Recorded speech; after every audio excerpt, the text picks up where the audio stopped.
This is a reading I'm going to do of Rayford Coleman. I got it seated here. Civil War veteran. Have a continuation to it being Rayford Coleman, Texas cattleman. But it's done in two parts because this one has 116,000 words on it. A normal ebook, somewhere around 80. Gotta warn you about the ads. It's how YouTube makes money, somewhat. And they have gone to, instead of where mine were manual, and it would later on be that AI, excuse me a second here, AI would make a placement of ads every 6 minutes or so, which is difficult, I understand. The thing about it is, when they make money, I make money. And that's a part of the reason for having this. The real reason is to sell my ebooks. I have 31. 30 are published, one is not. And Smashwords holds the 30, smashwords.com. You can go there, look at Ronald Walker, look at Rayford Coleman, Civil War veteran, or Rayford Coleman, Texas cattleman, or decorated for duty, or summer help wanted, or one of those. At any rate, it will be pulled up. You will see it, and it says purchase and whatever. It's easy to do, but I'll lose money with you doing it that way.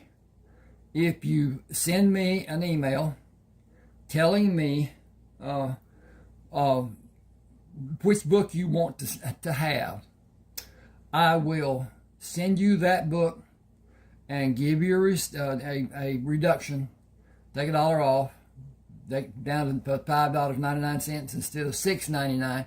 Most ebooks, popular ebooks, are more than the $6.99. I am elderly, older if you will, and that seems a little ridiculous to me in some sense. But at any rate, you can see my email here at the bottom of this cover representation, and tell me which one you want. I will send it in an email as an attachment. After I have the $5.99, you can use Zeal at your bank, and it's super easy. Just sign up for it, and it continues. It's just like writing a check, only you don't have to pay for it. And I understand most banks now are charging for printing checks, which I don't really understand because we used to get them and whatever. But anyway, please subscribe to my channel and hit the like button. That helps so much with the AI search that is done by YouTube. And it's one of those things. This is about Rayford Coleman, Civil War life and after. Also contains portions of Carlton Brisbane, which I wrote about Carlton Brisbane in Decorated for Duty. It goes on about his life. He was raised as a Quaker, and they are pacifist, and he was shunned by the community when he joined the army to protect his fellow man, and he felt it his duty. We all do, I guess, to some degree. I was in the Navy. At any rate, do hit that like button. Subscribe and hit the like button. Your subscription does not have anything to do with your computer. It is only on YouTube page.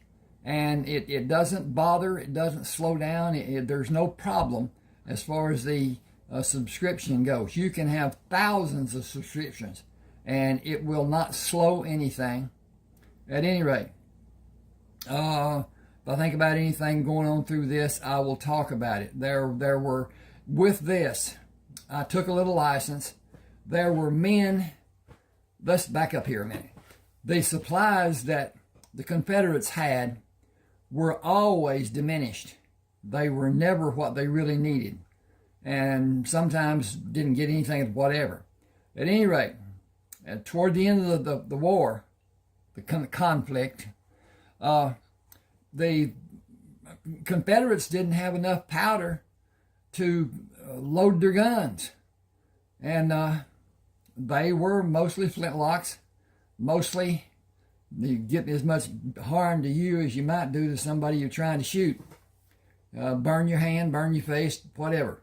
The old gunners for the Navy were all burnt because they were near where the firing was going on, and when the flame and whatever came out of that fuse hole, when it blew up, they caught part of it. And so they looked burnt, and they were. At any rate, I'm going to start here. This is chapter 1. It's going to be lengthy because that's what people have asked for. They want to be able to stand and prepare food, wash dishes, do whatever they're doing, and work on the car, whatever, and listen to it being read.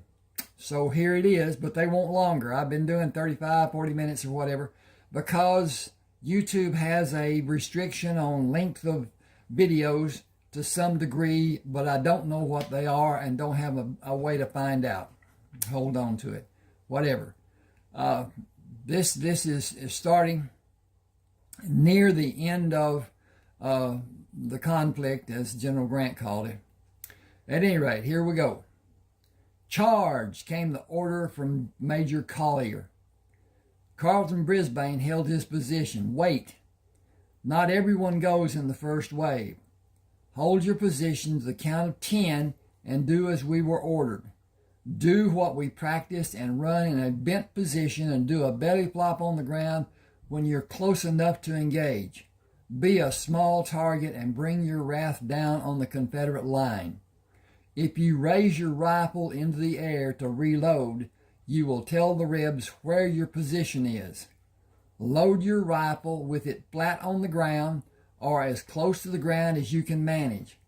Do not raise it up and do not raise your head until you are ready to fire. I'm going to change this. Give me a second here. That'd be a better thing not to do. Where is this? Aha, there it is. Okay. Up is extraneous. So I'm going to... Okay, go back. Do not raise it and do not raise your head until you are ready to fire. Find the target with your left cheek on the ground and use your right eye to look for your next target. Breathe. Okay. I'm going to save this. Just a second. And done. Okay. I'm going to interject here. This was Rayford's method of fighting, Indian style, they called it. And it was not done as is most encounters. They stand, and sometimes they move toward each other, which is insane in my way of looking at it. But anyway, our army during the wars that I was familiar with did practically the same thing, but not so much in Vietnam when it became guerrilla warfare that they were fighting, so they became guerrilla warfare anticipationers, and they had a whole lot less people killed that way. It's a shame that we spend so much money, so much effort on finding ways to kill another human being. But that's how it is anyway.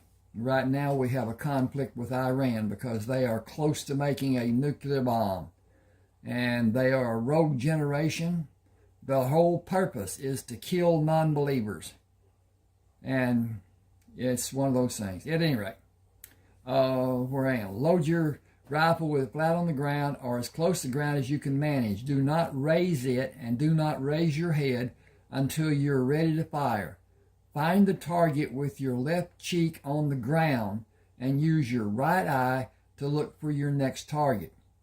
Breathe in to fill your lungs and raise your rifle to sight it on the target and let part of the air out of your lungs. Hold it and steady the tip end of the rifle while you keep it in line on the target and slowly squeeze the trigger. Let the rifle do the work. Keep your nerve and execute your duty like your life depends on it. Keep your head down and stay small, and you may live to see the end of this day. Stay on the ground until you know it is safe to do anything else. But don't get up right away.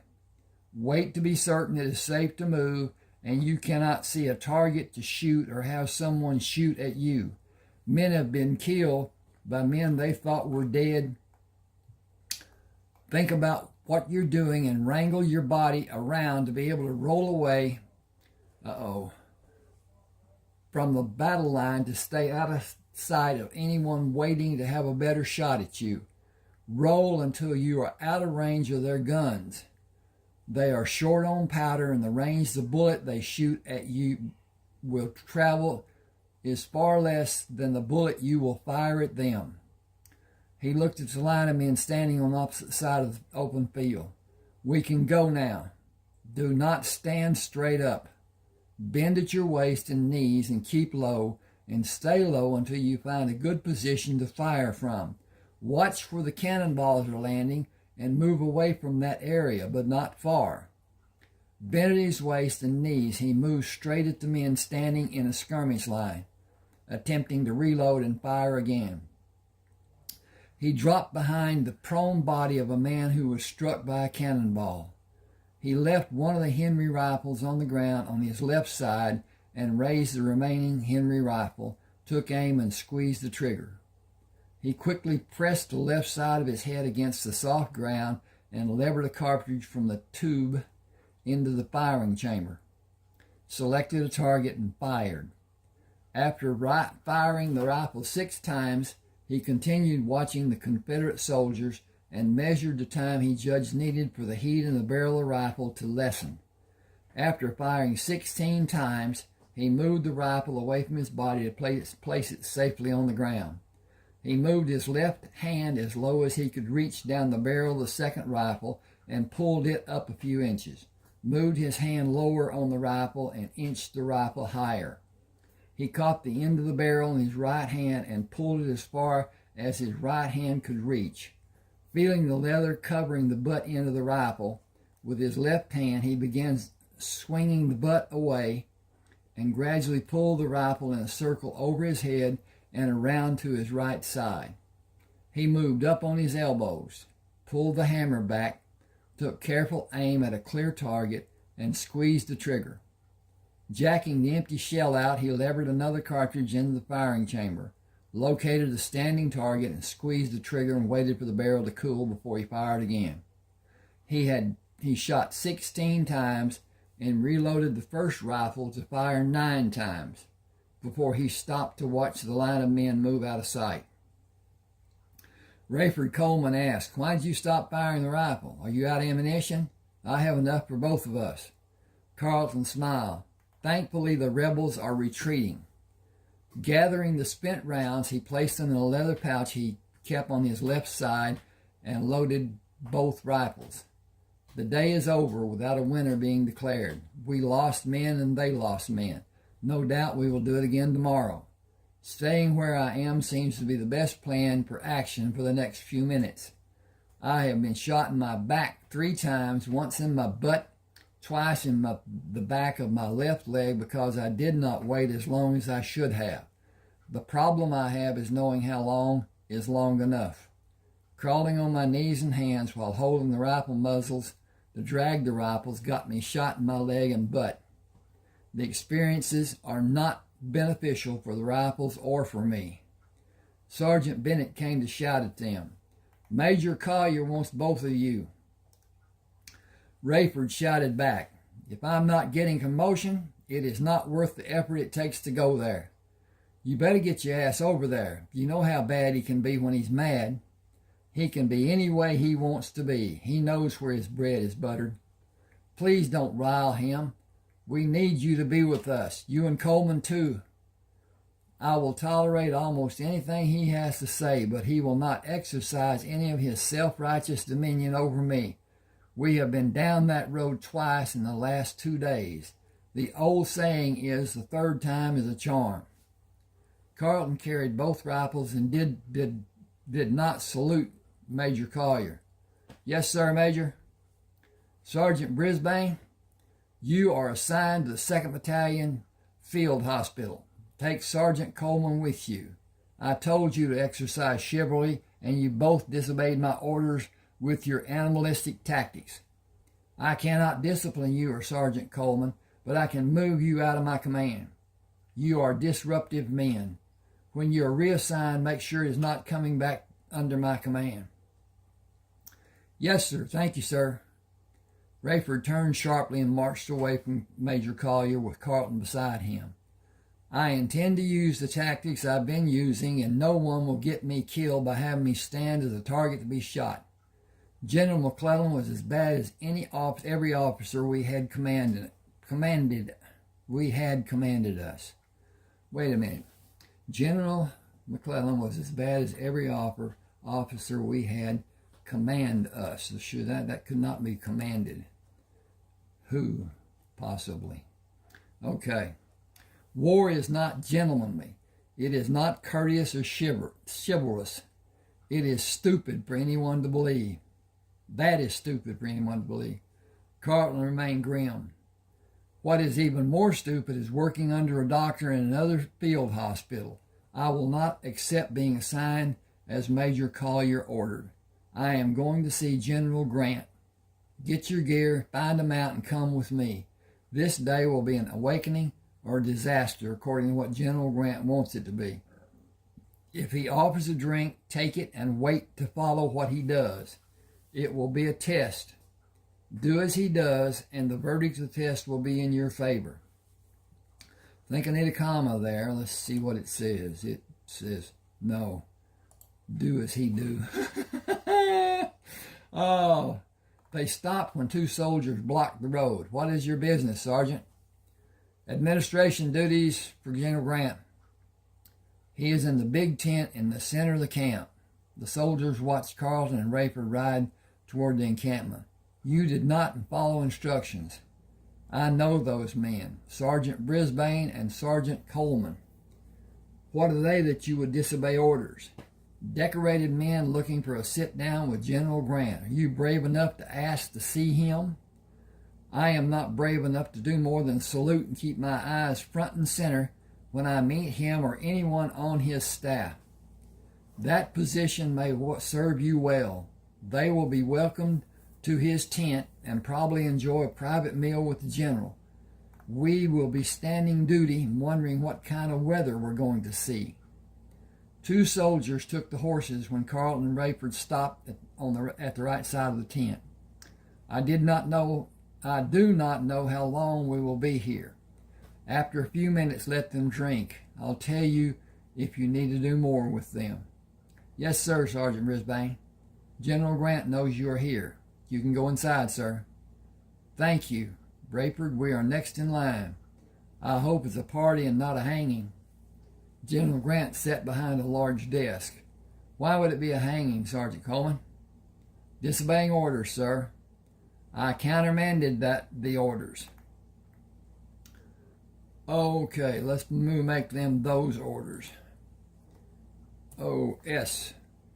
Oh, we did that. Now let's just hit this little button right up here, and hit this little button right down here, and hit this little button right there, and hit that little button right there, and it's saved and download.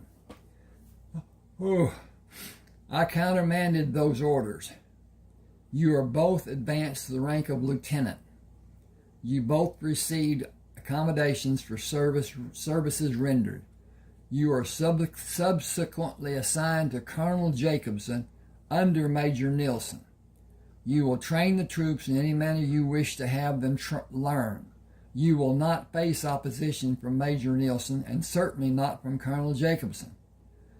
Draw proper uniforms and new firearms and ammunition from the quartermaster. First, honor me by having a glass of wine. I will invite you for dinner tonight. Only previous plans were made for me. I will send for you at another time. Carlton waited for him to pour 3 glasses. Will you permit us to wear what we have now? We will not have an occasion to use the new uniform, sir. You will when I send for you. Wear whatever you like until then. Train the men to use your tactics so they can train other men. What is the wound count for you, Lieutenant Brisbane? Going on 18, sir. If I had you stripped and counted the wounds, would I only find 18? No, sir.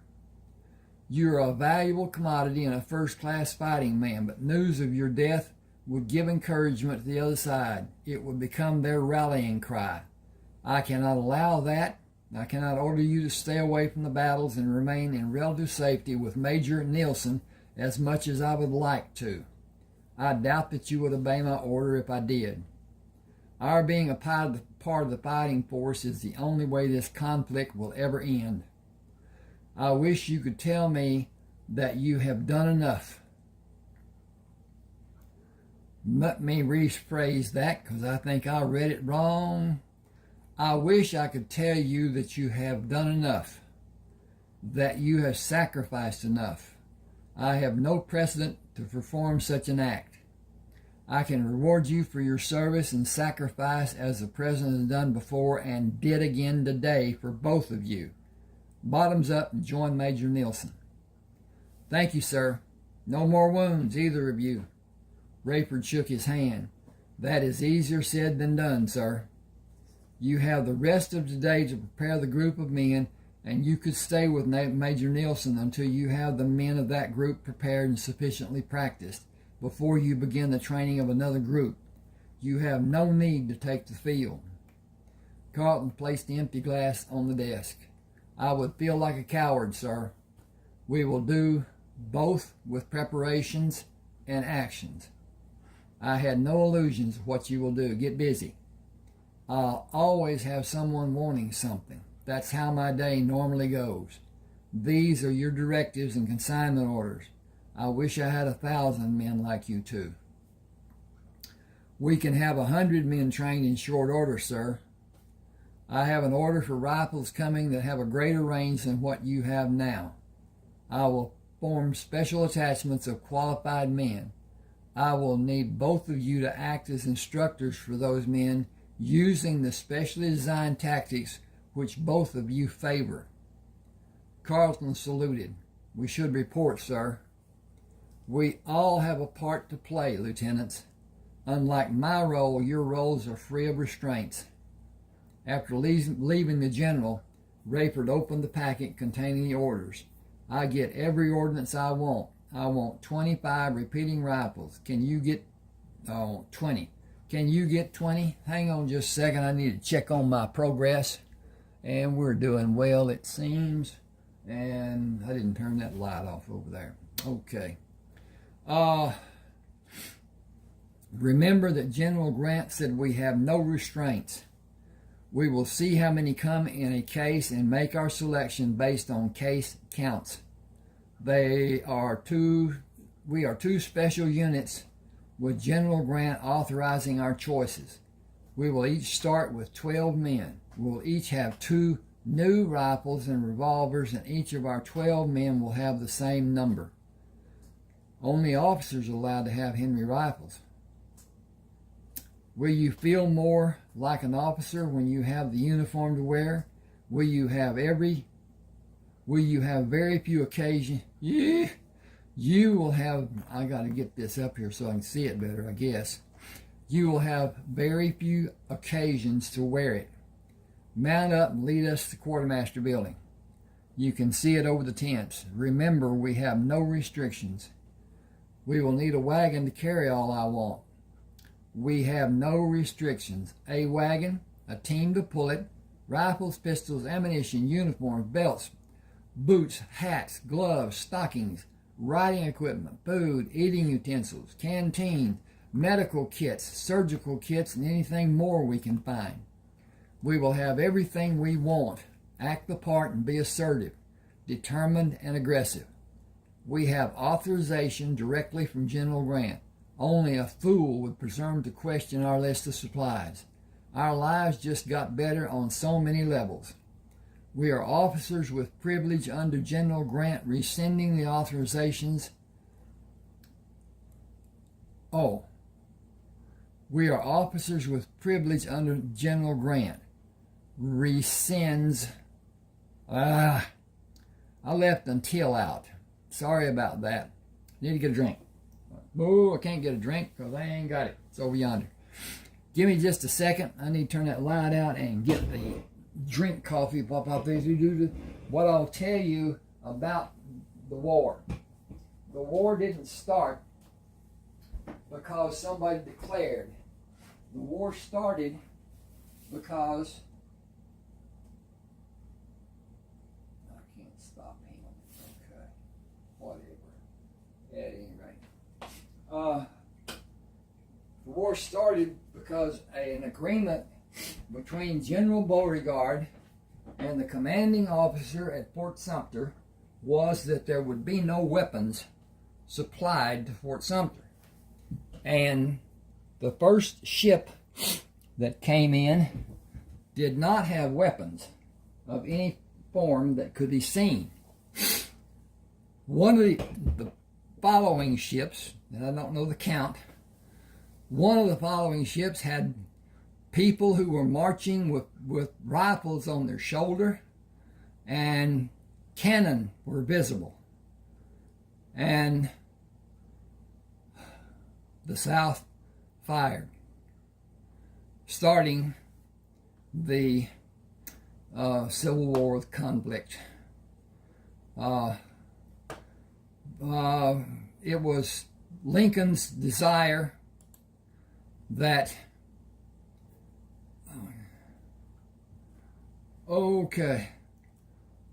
that the South be industrialized like the North and build the economy. The South was a agricultural community and did not have manufacturing, and to a degree still doesn't have. To a degree it does, to a degree it doesn't. Not like up north. The steel mills and the other stuff that was being done back then, whatever. But at any rate, that's another thing to do. Okay, I'm going to start here again. Okay. We are officers with privilege until General Grant rescinds the authorizations we have, and we will lead the best equipped units in the Army. The Confederate troops will wither under the firepower our units will have in a few weeks. Given a month to instruct and train our men, and we will be forced to hunt for an opponent. The fighting will be done in regions far from where we are now. We will still be targets as we are enlisted men, as we were enlisted men. We will still fight, and we may be wounded or killed. The Rebs have no interest in our being privileged. We cannot wear anything shiny that may draw attention to our position. I will continue the actions warranted by experiences. Just a second, I need to get readjusted. I got the chair back too far. Don't have a microphone, just the telephone microphone, and it's insufficient to some degree. At any rate, fill your wagon while I have mine filled, and we will report to Major Nilsson. A soldier took the horses. I'll water them and tie them to the post. See Captain Gorman inside. Carlton and Rayford moved up the steps and saluted Captain Gorman. We have authorizations from General Grant for all we will need. Tell Sergeant Klein what you need and sign the supply chit.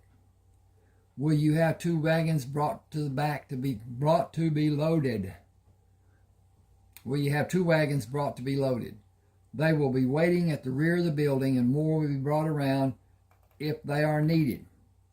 He looked at Rayford. Tell Sergeant Morton what you need and sign the supply chit. He and Sergeant Klein will have the wagons loaded. What units are you assigned to? Both of us will report to Major Nilsson who is commanded by Colonel Jacobson. Major Nielsen is from the same county in Alabama as me. I have not seen my home since the war started. I got to go home every 6 months before the war broke out. Can I see your papers again? Are you Sergeant Brisbane? Have you recently been promoted to the rank of full lieutenant? I received the promotion today. You saved my brother when another doctor said he was dying and to let him. William Gorman. Captain Gorman, I dressed his wounds and cared for him for more than a month. Is he still with McClellan? He died last year. I am sorry for your loss. He was a good man and a fine officer. Thank you. He waved his hand in the air. Sergeant Klein, Sergeant Morton, take care of the needs of these men. Everything they need will be loaded in wagons at the rear. Have them sign for the supplies. Orders from General Grant. What unit will we list? You can fill their request as ordered by General Grant. Do I need to say more? We will do as you ordered, and you do not need to say more, Major. Lieutenant Brisbane, please come with me, sir. Sergeant Morton saluted Rayford. I'll be honored to help you, sir. Please follow me to the warehouse. Thank you, Sergeant. As they entered the warehouse, Sergeant Morton did a wide sweeping with his left hand. Where do I start? A new uniform? That will be suitable. Then about half of everything you have to offer. One wagon may not hold all it seems that you want. We were ordered by General Grant to train the men. We cannot do that without equipping and supplying them with what they need, and I cannot perform as I desire without the needed equipment and supplies. I will not change the order to fit into one wagon. You may see this to be taking inventory from your warehouse, but it is not yours or the United States Army property. It is supplies and equipment belonging to the men fighting this war. I can cause you to have a problem you will not easily live with if that is your choice. 5 soldiers came in the warehouse led by Corporal Forrester. Work detail reporting is ordered. We will open the doors to the loading dock and load the wagons with your permission, Lieutenant. That is the order of the day. Thanks to all of you. I will mention you to General Grant when I see him. He waited for the detail to open the doors. Will you cooperate, or will I find someone who will? I will do as I've been ordered. That will be sufficient. Wear the insignias and uniforms for officers. Carlton walked with Sergeant Klein into the warehouse, followed by 5 men.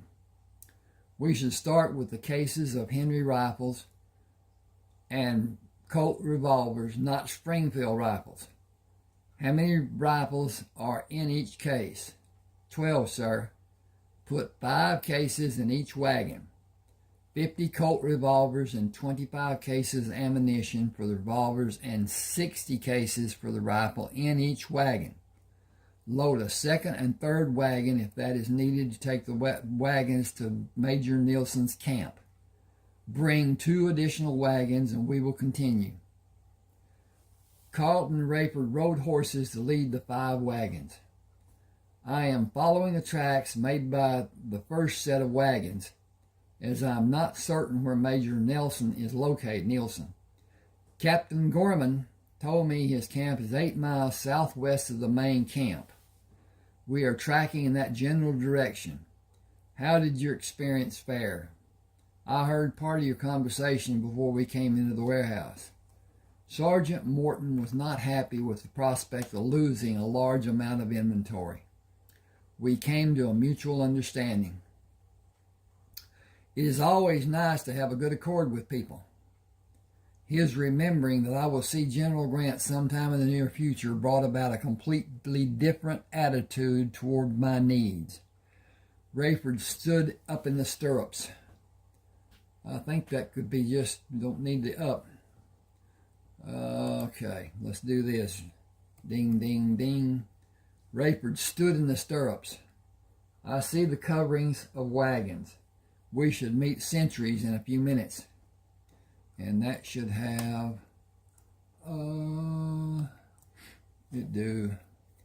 Coming to the crest of a hill, they looked down on a large camp and waved at two men guarding the perimeter of the camp. Easing back on the reins when they came to the guards, Carlton held up his hand to stop the wagons. "I am Lieutenant Brisbane, and this is Lieutenant Coleman. Major Nelson is in the tent with the flag. Report to him, sir."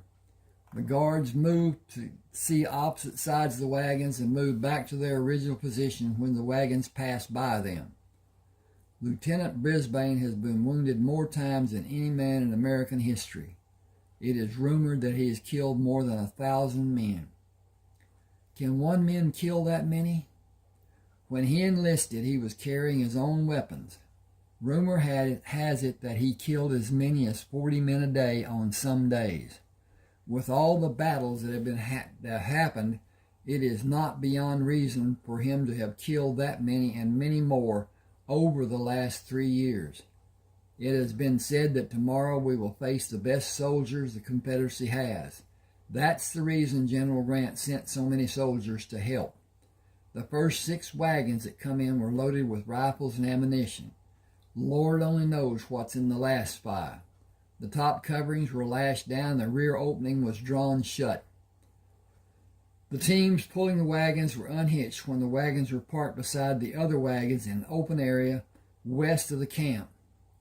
Carlton dismounted and gave the reins to the soldier. "Give him water and feed. I believe we will not need our mounts for some time." He looked inside the tent and saluted Major Nelson. "Lieutenant Brisbane reporting for duty, sir." "Come in. Bring Lieutenant Coleman with you. I had a message from General Grant. You and Lieutenant Coleman will instruct our most accurate riflemen in new tactics, such as the American Indians of the Southwest developed." "That is true, sir, to a small degree." "The men are assembled at the wagons. Will you be able to properly indoctrinate them before the evening meal is served?" "How many men are assembled, sir?" 40 men volunteered. You will each have 20 in your squad until you increase the numbers. We brought 120 Henry rifles. More rifles will be needed, but ammunition for the different weapons being used by this complement of men requires separate storage for each caliber. Tomorrow will be a challenge for both sides. A major loss for the South will be turning point. I'm going to put something here. Just give me a second. Let's see where we are. Hang on with me just a second. And there's that. Hit that button. Go down here.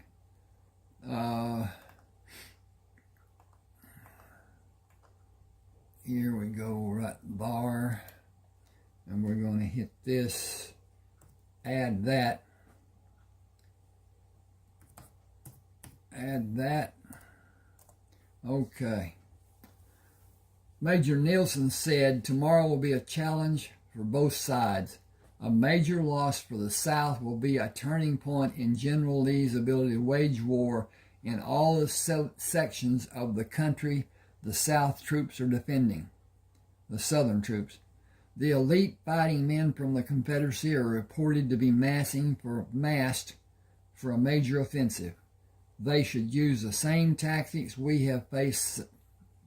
They should use the same tactics we have faced so many times, and we should be able to repel the attack after the initial stand. If we are able to diminish the number of men who will come into the field after the opening volleys, the attack as planned may have little effect, and we should defeat the charge. That will end the campaign. They will gather more men and possibly do the same the day after. If we are able to maintain our positions and, hang on a second, repel the charge that day, they will withdraw. We have the greater number of men and we are better equipped. The rifles you brought might be the difference to decide how the battle will end, and the Confederate troops may withdraw tomorrow. I was concerned before both of you came with the wagon loads of ordnance. I am confident we will be victorious with your help. See to your duties and come for dinner and a poker game. Colonel Jacobson will be there. Here. Should be there. I'm gonna make that there, just for clarity. And his insistence is the reason you are here. It is my fervent hope that the outcome tomorrow will be a turning point in this conflict. Thank you, sir. By your leave. Do your best and come back with great news about the abilities of the men. I wish we had more time to train them, sir. I have the same wish. Wish for the men to understand your instructions and be able to act as you have done to prove the tactics to be successful. Actions are the only answers now. Tomorrow until this horrible war is ended. Hang on just a second. I'm going to do some stuff over here. Be with you in just a second.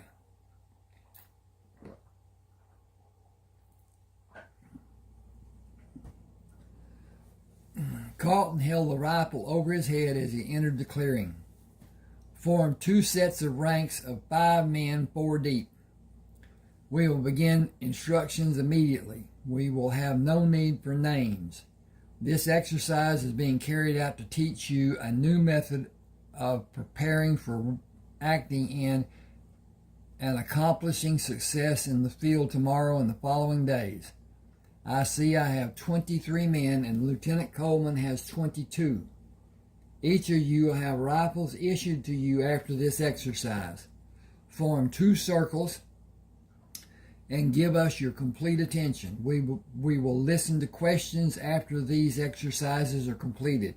We will teach you how to approach the position you will take in the field and how you will manage your actions during the battle. We will act as an example for the actions you should perform tomorrow. Open a space to allow us to enter the field and establish a position to fire from.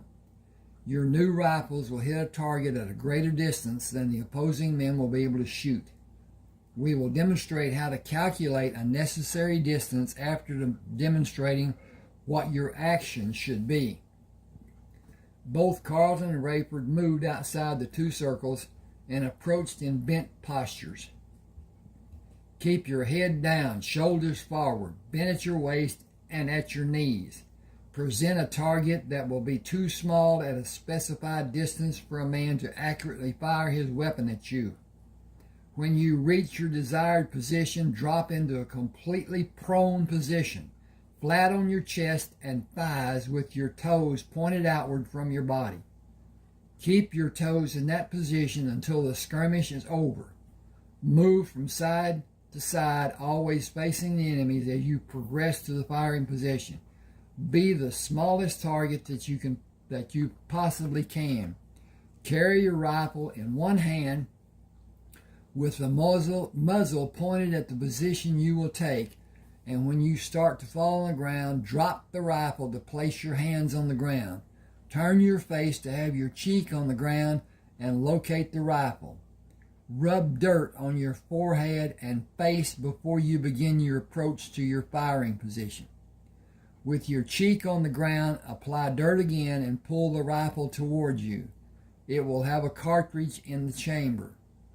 Pull the hammer back and bring the rifle up to the point it will be in when you bring it to your shoulder to fire. Do not raise your head to locate a target. Just move it along the ground to see with your right eye if you're right-handed. If you're left-handed dominant, you will have a choice to make. Live or die. No rifle has been built to accommodate your need. Shoot from your right shoulder and keep the target you offer as small as possible. I prefer to be on my elbows, but I have turned to be on my left side and fired from that position. Does any man think you cannot perform in the manner we have demonstrated? I will understand. It is not chivalrous or ethical. It is efficient. I am curious to know how long any of you have been in the field. Anyone who joined in 1861? No one answered. Has anyone been in this army longer than 3 months? 2 men said yes. What experience do you have in the field? None, sir. We were in commissary. Do any of you have field experience? No one answered. Everyone who has experience ever shooting a rifle take 2 steps away from me and from Lieutenant Coleman. The circle of men all backed away from Carlton. The circle of men around Rayford also moved away from him. That is encouraging. You will have time to become accustomed to handling the rifle, and we will demonstrate how the rifle and tube under the barrel are loaded. Listen to me, both groups. Action should be done in a prone position to let you continue to be a small target. This being your first experience in the field will guarantee a sore shoulder at the conclusion of the battle. As you fire the rifle, push through the pain. If you have means of securing padding of some nature to cover your shoulder, use it, but never allow it to hinder the act of firing the rifle. Watch where cannonballs are falling and move away from that position, but not far. The Confederates do not have powder and ball to fire the cannons more than 3 times, or the men using muskets will not have powder to load and fire at us. Give me your most concentrated attention, because this is as important as anything you have ever seen. Watch as we load the tube and the rifle. Remember how both are done. Your life depends on you being expert at doing them and doing them fast, but not carelessly. After filling the tube and placing a cartridge in the firing chamber, Carlton brought the rifle to his shoulder to hold in the firing position. A few things more for you to remember. The tube operates best with 15 casings. Place one in the firing chamber and the rifle will fire 16 times. When the flesh of a man is torn by a projectile moving at incredible speed, you do not need to shoot at him again. First, it is not needed, and when he is hit, the man will naturally fall. It may not be immediate, but it is a foregone conclusion. Find another obvious target, but consider the science of metal, such as a bullet passing through the metal bore of a rifle at a speed that is calculated in feet per second.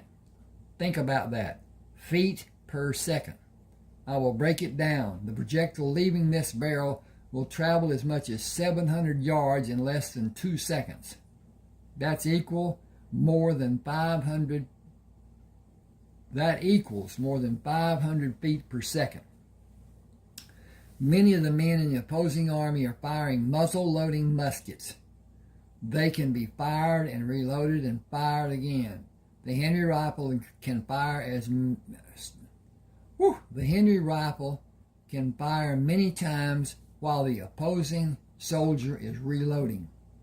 The problem is the rifle barrel will become hot after it is fired 8 or 9 consecutive times, if it is quickly fired over and over. I fire my rifle twice and wait a few seconds before I fire again and wait a few seconds. I never fire quickly after 5 seconds are expended, and when I do fire that many times, I draw both of my revolvers to be ready for a charge to be ordered by the opposing troops. I have wax holding the shells in place in the extra cylinders that will replace the cylinder I removed from the revolvers. I will not be concerned about firing and overheating the barrel of the revolvers, and I will have a cool barrel of the rifle in time to fire it 5 or 6 times after firing the revolver. Then I have a second rifle and a second revolver. I have the ability to fire 32 times with the rifles and 40 times with the revolvers and extra cylinders. In 3 years of war, I have never found that it needed to be done. I have had occasion to fire the revolvers during a skirmish, but seldom was that done. Last thought for you to remember and take it to heart. Those other men are not men. They are enemies who want you to be dead. Killing you is their single purpose, and they are driven to do it. Give no quarter, as they will not. They are fighting for a cause. You are an obstacle standing in the way of them reaching their goal. From time to time, scan the field for someone inching up on your position to engage you. That is the reason we have sentries posted. Do not immediately stand when the men on the other side seem to leave the field. A man faking being dead will kill you as fast as one standing to be seen. I have employed many methods to safely leave a field of battle. Think in terms of the greatest men of war to ever fight, the Plains Indians and those in the Southwest Territories. A battle-hardened warrior will never rise from the position where he seemed to disappear. He will magically move to another place and hope you have your weapon sighted on his earlier position. Think like a warrior and use every act you can think of to remain alive.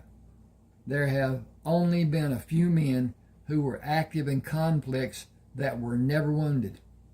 I am not one, and Lieutenant Coleman is not either. The question is not if we will be wounded, but when you will be wounded.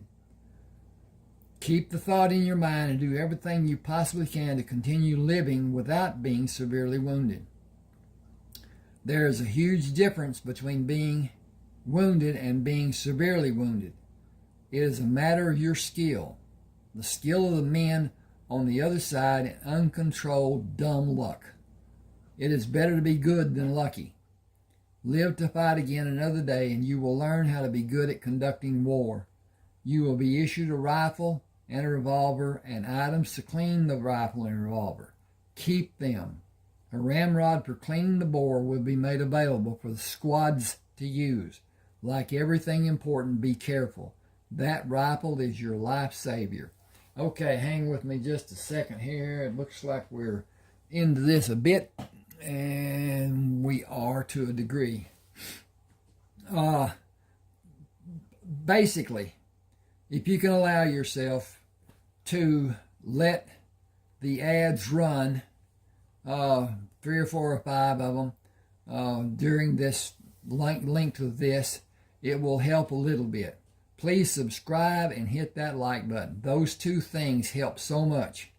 And as I said before, on your computer, the subscriptions and the information and whatever does not go on your computer. It goes on your YouTube page, and it is held there. It does not affect your computer one iota. It doesn't slow it. It doesn't cram it. It doesn't do anything with it. You can't change your YouTube page on your computer. It's not there.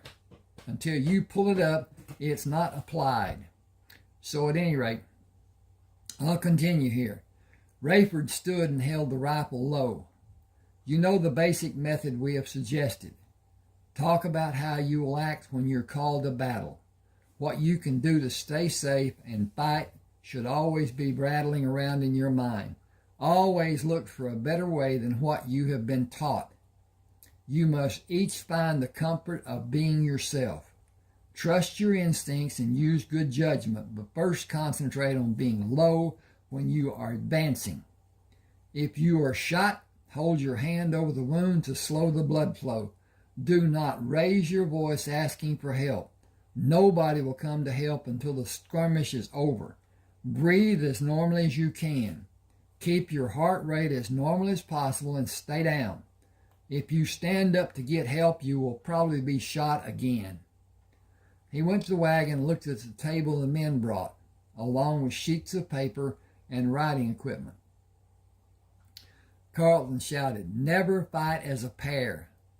Keep a good distance between yourself and other men. Assemble here tomorrow morning after breakfast, and we will give instruction on gauging the accuracy of a projectile traveling 600 or 700 yards, and calculating the distance of where you are and the location of the Confederate troops. Both activities are important for you to be successful." Troy Nugent asked, "Why are you doing this?" "I am not certain what you want to know. Honor and duty is my best answer, but that answer probably does not address your question.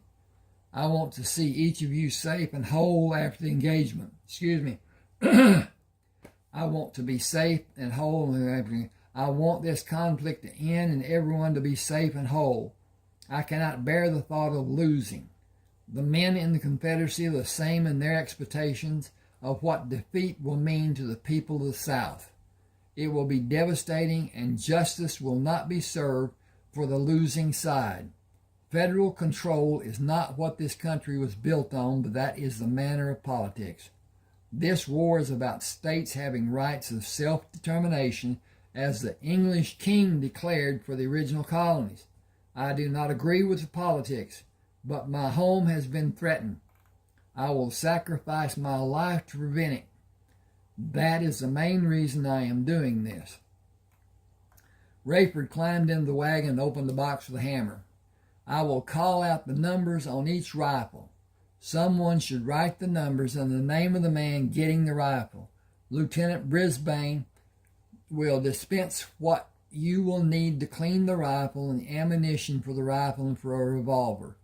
You will be issued a knife and scabbard and a revolver, belt, and holster before everyone is issued a rifle. Sergeant Brendan stood behind the table holding an ink pen. I am ready, sir. Then we can begin. Call out your name and number, and if you are in my squad or with Lieutenant Brisbane. We need to know those 3 items of information for them to be recorded. Move away when I give you the rifle. Disbursement of the arms was quickly accomplished when Carlton took a rifle, pushed the lever down, and opened the chamber. First, push the rod down the barrel until you are able to see it enter the chamber and slowly pull it out of the barrel. Attach a patch. Dip it in the cleaner and run the rod and patch down the barrel. Run it out and discard the patch. Pull it out. Pull it out and discard the patch. Attach another patch and dip it in the cleaner. Run it down the barrel and pull it out. If the patch is relatively clean, run the rod into the muzzle and begin twisting the rod as you push it down until you can see it in the chamber, and remove it from the rod. Attach a clean patch and reverse the process by slowly pulling the rod up and twist it until it leaves the muzzle. Clean the excessive lubricant from the body of the rifle and the barrel until you are satisfied. This is the single piece of equipment you will have that can save your life.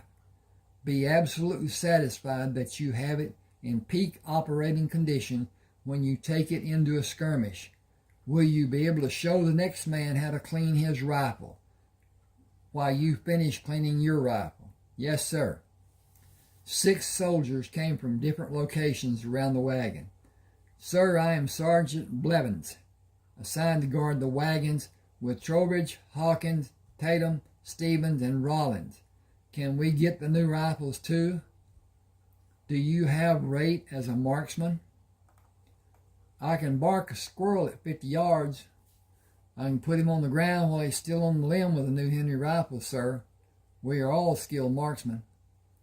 I have a mission tomorrow. I can use each of you if you're willing to face a cannon crew or more than one.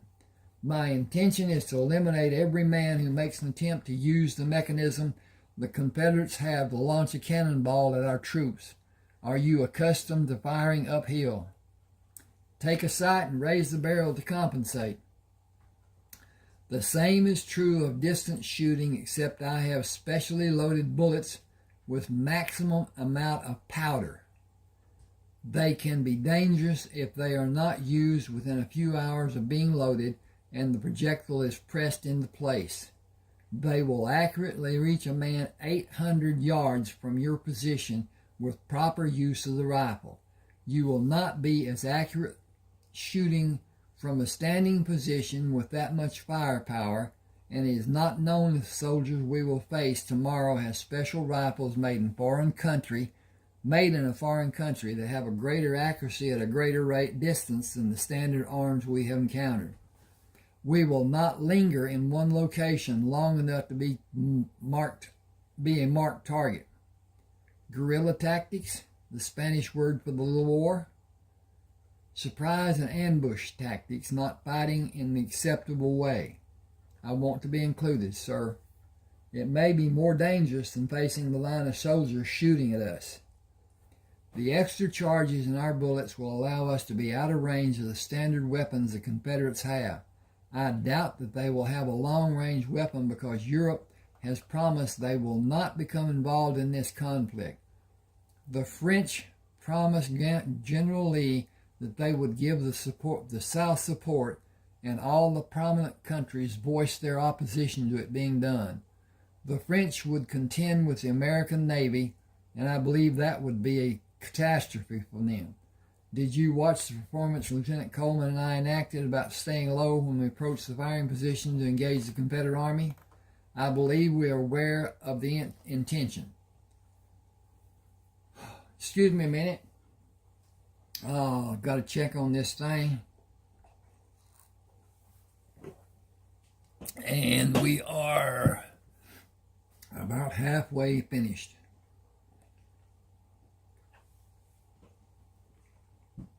Okay. Will you, boy, will you school them about the correctness of their actions if their desire to perform is less than desirable? Will you school them about the correctness? I will make certain they understand the danger of standing upright and allow the Confederates to bring their sights to bear on the outline of their body in sharp contrast to the background. Excuse me. No one should be defiant at the point of acting stupid and suffer a wound or be killed. Secure this area after the disbursement of the arms is finished. Allow no one inside one of the wagons for any reason. The wagons and the contents are protected by order of General Grant. You should allow him access if he comes here. No one other than the general has authority over them and the contents inside them. Please pass that information on to your relief. Instruct and drill the men until you're satisfied or until darkness prohibits more being done. I will, thank you, sir. Rayford found Coleman arranging the articles the horses would carry to the tents they were assigned. It seems you have the situation well in hand. This is the most difficult activity we will endure during this conflict. It is always a matter of placing something in a different location or elevation than the original position, while the horse patiently waits for the ordeal to be completed. How well versed are you in the card game called poker? Fair. Colonel Jacobson imagined that he is one of the best, and he likes to play pot limit or no limit. He will bet large amounts to make you withdraw if he thinks he detects your weakness. He will often use a smaller bet to allow later increases to the pot size when he believes he will win. With success, he will become obsessed with breaking us. He is not a friendly poker player. Should we take longer to finish the meal? It would only extend the night and diminish the time we have to sleep. The only answer is to beat him or claim to have nothing left for him to take. I like the thought of taking his money. That is what we should try to do after we store our belongings. Rayford gave the soldiers the reins to the horse Carleton rode earlier. Our saddles and bridles are marked. Come with me to Major Nelson's tent. Stay to see if he will need his horse tomorrow morning. He asked for his mount to be delivered after sunrise. We will have an early start and be in the field ready for the Confederate troops to assemble. I believe the noonday sun will see the battle occur when the Confederate troops routed along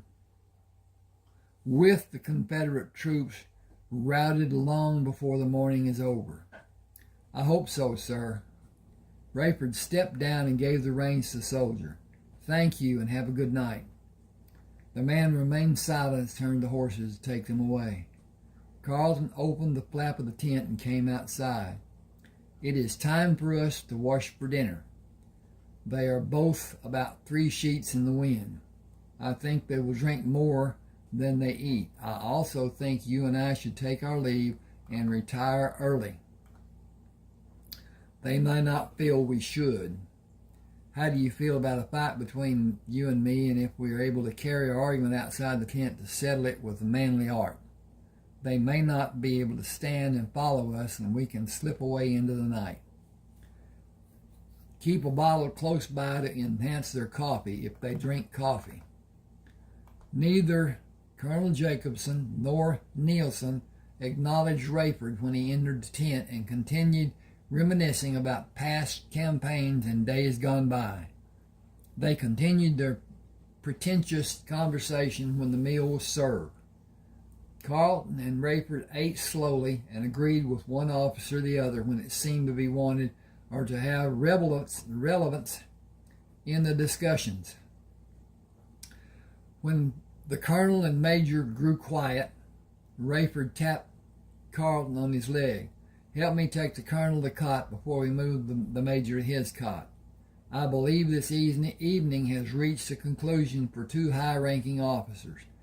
We have time to prepare rounds of ammunition to meet the destruction a special group of Confederate soldiers have planned for us tomorrow. We will have a surprise waiting for them, and the battle should go in our favor." Okay, again, I'm going to check on my progress and tell you that was chapter 1. Now, this is chapter 2. In case and whatever, please subscribe to my channel. Hit the like button. Those 2 acts do a lot to help me, and it helps YouTube see that my channel is more relevant through AI. And AI is what we're going to deal with in the coming years. Okay, chapter 2. Carlton and Rayford, dressed in pants and boots, went out to the wash basin to do a wake-up slosh of cold water, finished dressing, strapped the gun belts on, took the rifles, and went to meet the men in the clearing. Carlton met Sergeant Blevins, Tatum, Hawkins, Trowbridge, Stevens, Rollins, and had the other men gather around him in close circles to instruct them. "I will position the other men and take you to a location I believe will give us a surprise advantage over the Confederate cannon crews. Lieutenant Coleman will position the men in his squad and find what he believes will give him and 8 men the same advantage that I believe we will have. The Confederates will bring the cannons first, and their attention will be on having the cannon placed to have the greatest effect. I have experienced the selections the Confederates make so many times that I can place us within a few yards of having the best field of fire on the cannon crew members. Old habits will get you killed. Being unpredictable may save your life. These arranged battles are completely predictable. Confederate men dug shallow holes yesterday to guard the cannon crews. We dug holes to counter those positions. We will be farther away from the front line of the men who will make use of them. Their rifle shots will not reach us.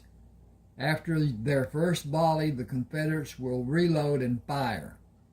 Following that practice 5 times, they will reload and mount a charge.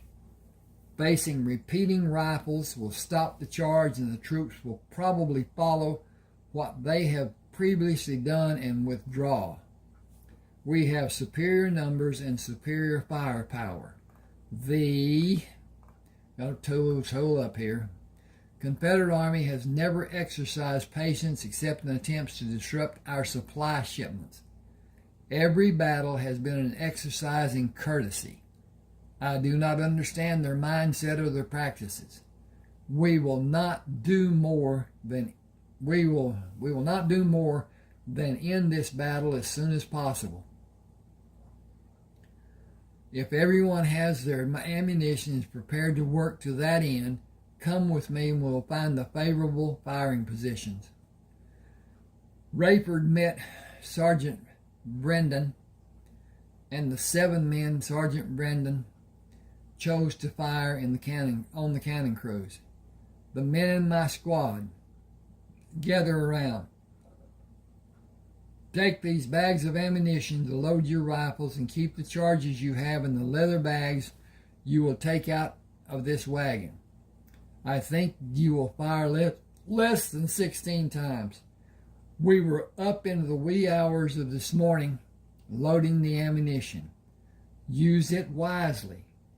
Take targets that are well defined and let others take out the ones less defined until the less defined targets are all you see. Use your good judgment and stay low to the ground. Do not be well-defined targets for the other side. You should have heard Lieutenant Brisbane tell about the holes that were dug. Find one and keep your head down and be patient. Your legs may become stressed. It is a common occurrence in battles. Suffer a little or probably die. Those are your choices. Suffering will only last a few minutes, as this battle will only last a few minutes if our strategies work. It will give you a few minutes to load your rifles. I will give you a few minutes to load your rifles, and we will take the field and wait for the battle to begin. Do not be brazen in any manner. Live to fight another day, please. Do not wait for orders. When the firing begins, do your best to end this skirmish quickly with good judgment and considerable patience. Choose your target with patience and adjust the elevation of the barrel of your rifle to make a successful shot.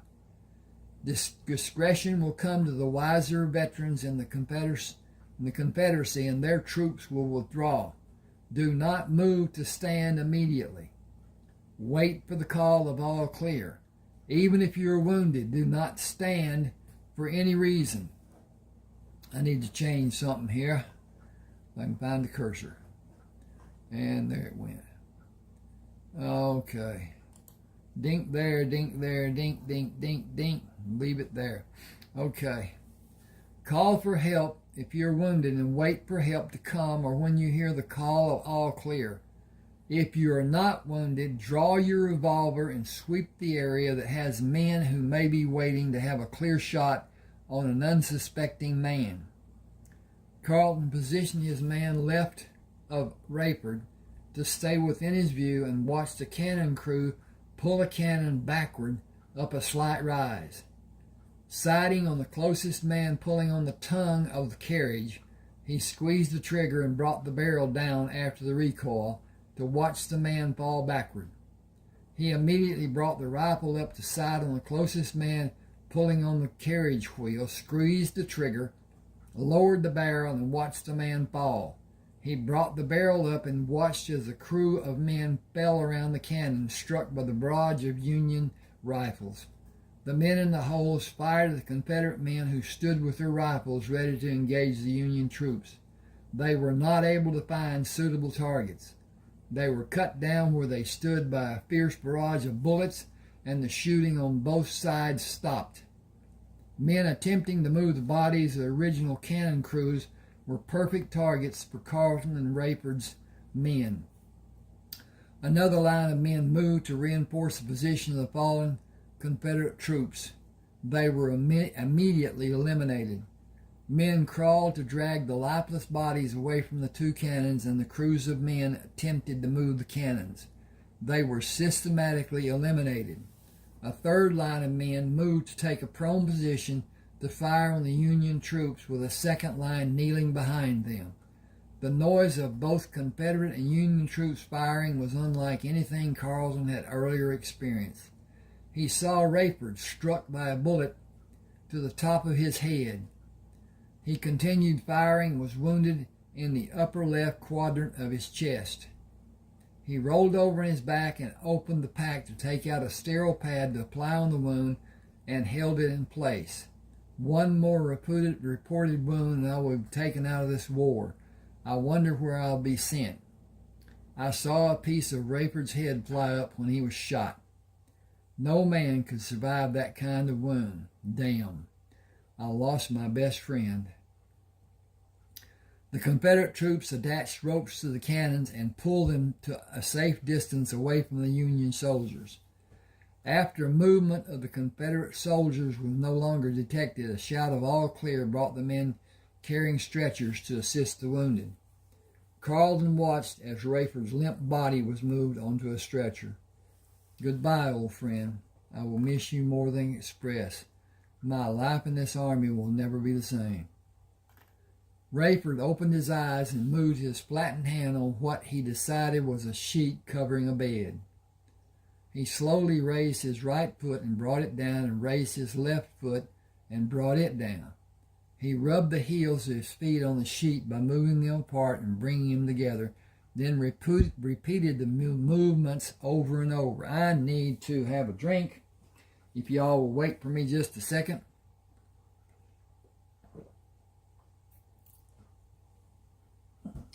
Okay. He heard the voice of a woman. I guess you decided to rejoin us. You have been unconscious for 3 days and nights. Can you tell me if you have pain? I am not able to see clearly. Looking up, I can see something that is the color white. Is it the ceiling? Yes, do you want anything? I am thirsty and hungry, and the right side of my head itches. Are my arms tied? You have restraints. You removed the gloves, and the nurse who was sitting with you placed the restraints on your wrist. You have an open head wound that should not be touched. I will notify the doctor that you are conscious. Rayford closed his eyes and listened to her footsteps.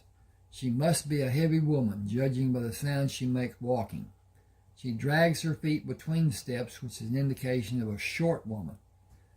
Dr. Thomas McKinney came into the room. I have one question that had me befuddled since they brought you here. What were you wearing on your head? I am certain it saved your life. It is a soccer helmet I got from an Englishman. It was fashioned in the same manner the Plains Indians make a skull cap to anchor the prominent feathers of a full-length headdress. Well, it is badly damaged football helmet now. You can have solid food and liquid, but you cannot raise your head. I will suture the wound in a few days. The scalp was torn, and a furrow in your skull is causing swelling. Once the swelling abates and the skin edges are viable for suturing, I will proceed. You have restraints that can be removed until you feel you will be able to sleep. The wound is moisturized with ointment. A temporary bandage is protecting the wound. It will remain in place until the wound can be sutured. Sutured. I imagine it will be 3 to 4 days before suturing will be possible. Nurse Stanfield told me you were able to see, but your vision is not clear. That is a symptom of a head wound such as yours. Relaxing and closing your eyes will be the best help for the condition to subside and normal vision returns. I have patients who need me. I will check on you tomorrow around this time. The best medicine for your condition is eating healthy food and giving yourself time to recuperate. It will require more time than you will probably want to endure.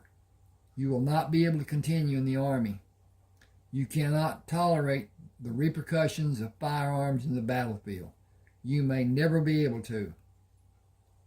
I will stand in the doorway and talk to you. Repeat what I say if you are able. He went to stand in the doorway and spoke softly.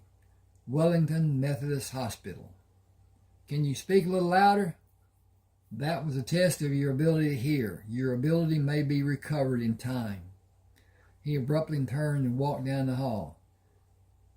Give Mr. Coleman anything we have in small portions to determine what he can tolerate tolerate solid food, and all the water he is able to drink an hour after he eats. Keep him calm as flat on the bed as possible, with no head movement. I would prefer that he not move at all. That is asking too much from him, I'm certain. Nurse Stanfield brought the tray with dishes and bowls covering it. You have not had solid food since we received you. You have no place to go, and haste will not serve you. I will give you small portions and wait for the signs of rejection or tolerance. It is the only means we have to test if you can tolerate solid food. Why shouldn't I? Open your mouth for lemon custard without meringue. You will have an indication in a few seconds. If you become nauseous, this experiment will be over until late tomorrow. I was encouraged when you said you were hungry. That is a great indication that you will be able to tolerate solid food. How do you feel? Hungry. I will not have a problem keeping food down. You must wait for even the smallest portion. You must not raise your head. The pain you will suffer will tell you not to do that. The apparatus you had on your head deflected the bullet, or your life would have surely ended. Has surely been ended. What am I supposed to do when nature calls? As you have been doing, as we have been doing. They are normal processes. But I cannot turn on my side. You will only try once, and wisdom will come to you in a flash of excruciating pain. When will I be able to raise my head?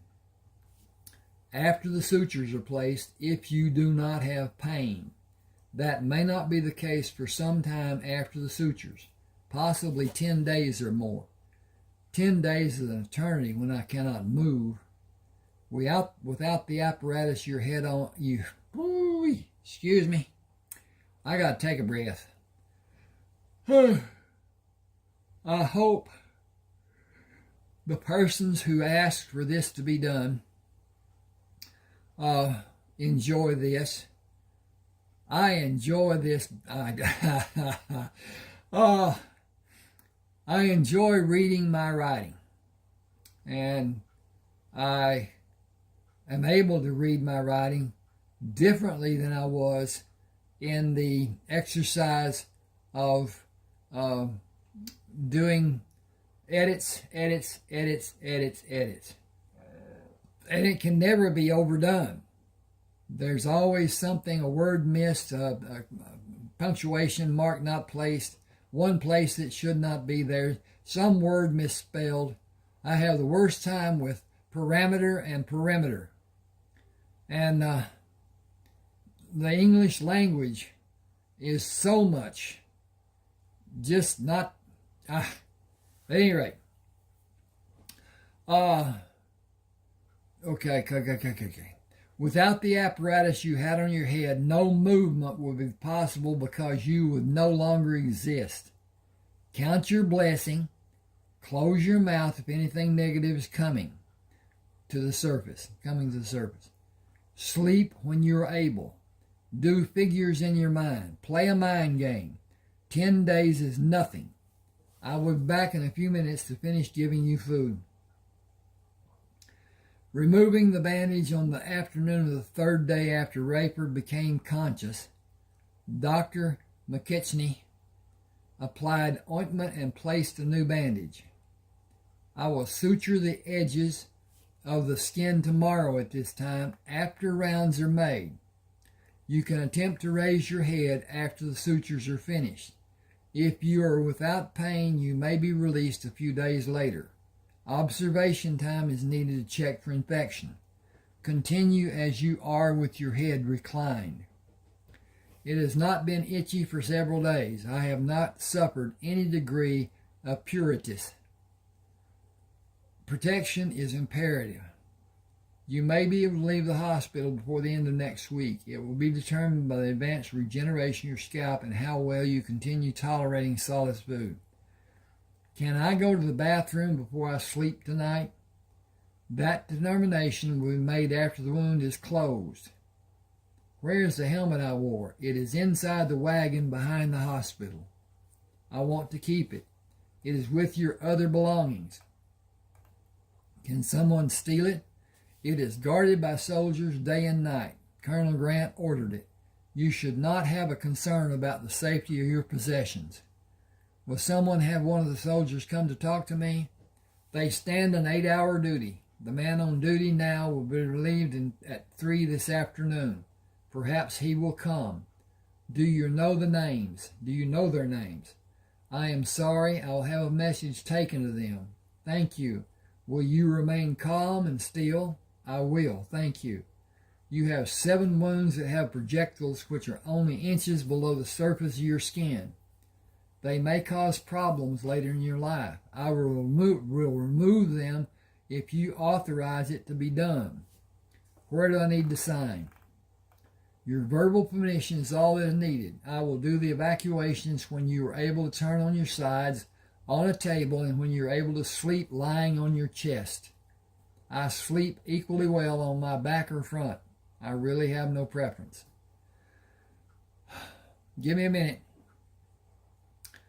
I will attempt to perform 4 surgeries the first day and 3 others 2 or 3 days later.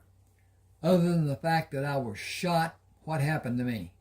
Why is my vision less than it was before? What will I find to be wrong when I can finally stand up? You will find that you are not able to maintain your balance. You suffered the trauma of being shot. Your equilibrium has been adversely affected and you will have dizzy spells until your body decides to allow the trauma to dissipate. Dizziness is a term used to describe a range of sensations, such as feeling faint, woozy, weak, or unsteady. Dizziness that creates the false sense that you or your surroundings are spinning or moving is called vertigo. You will find that you have a vast range of problems that your body will attempt to produce a compensation in one form or another. I will not attempt to pretend I know when the process will be completed and you will return to whatever you called normal before you were shot. It is a mystery that has no absolute finality. You may never reach the state you developed through your growth years. You may find you have improvements in certain skills where you were previously deficient or completely lacking in before being wounded. Some may be novelties, while others may be great improvements, physically, psychologically, or cognitively. Your level of awareness indicates that changes have been propagated. It may be years before you are fully aware of the true extent of the changes. He went to the door and turned back. Notice what you will find to be different than before you were wounded. If it is likely to enhance your life, build on that trait. Embrace and nourish it. I'll see you tomorrow around this time.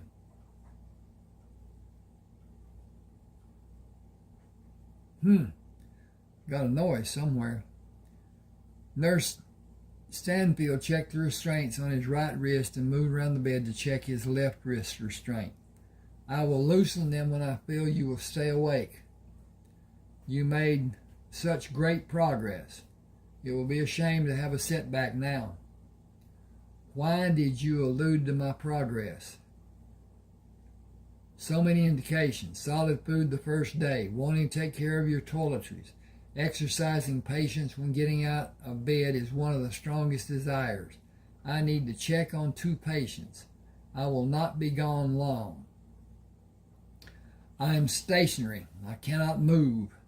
I have been fed and cleaned, and I guess say that I have been nursed. Guess I can say. Hope you and other nurses know how grateful I am and how embarrassed. Thank you for all you do. Rayford heard a door down the hallway open and close.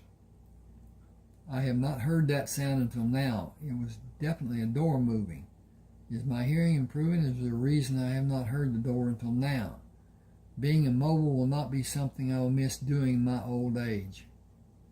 Heavy footsteps in the hall drew his attention away from considering his possible gain in hearing.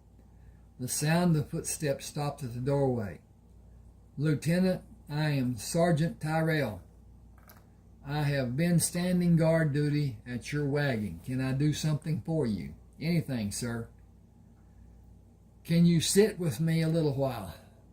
I have not had news of happenings for these many days. I don't know where to start, but the Rebs moved south right after the last battle. They lost over 1,000 men. The rumor mill says they will mass down south and fight down there. We won't go down to help and leave this area open to be attacked. I am due for a discharge. 35 years in the Army. It's all I've known since I was 13 years old. I was a tracker for Colonel Griswold for 8 years, then his advance scout for 6, and I brought in meat for 2 years before Colonel Taylor took his command. He brought a pair of Indians to track and hunt. About a week after he took command, they took off and never were seen again. I tracked them for 2 days. They were headed west and they were making dust on the way. I was with him 3 years and got an assignment to be an instructor at the military academy. I was there until the war started. I turned 48 2 weeks ago. I don't know what I will do with what's left of my life, but I will not stay here. I hear trapping out west is a good life. If you like being cold, I want a warmer climate than the freezing weather of the places you will live to trap wild animals, and wild animals may be a problem for you in those cold regions. I will go to Texas. Nacogdoches has a warm climate, but it is not as hot as my home was near the Gulf of Mexico. I have no one to take with me that will be a hindrance. Full-time night woman? I have been a soldier and concentrated on military life from the day I enlisted. I wanted to improve and study everything I had an interest in, especially medicine and cures for diseases. Holistic remedies in diet, exercise, physiological and psychological therapy, spirit therapy, and herbs to heighten cures, and anything I might be able to use to help people. Bad people exist and they do bad things to other people. I believe it is our duty to stop those bad acts before people are injured or killed. It may be far in the future before I'm able to do anything. I am not able to move, not even to turn my head. It is held immobile and I have restraints on my wrists. The doctor and nurse asked me to keep my feet on the bed. My eyesight is not normal.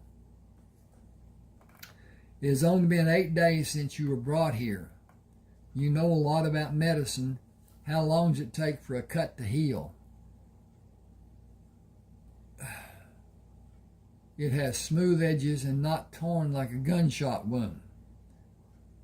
Your skull was injured too. You can't say what you have or how you are for at least a month or even more. You can't say what you have or how you are for at least a month or even more. You aren't what you were, but what you were is still here. Only the part that ended is important. I can't see anything about you that ended. Can you? Is everything about you still working? No, I think my sensory perceptions are greater than they were. What way? I hear better.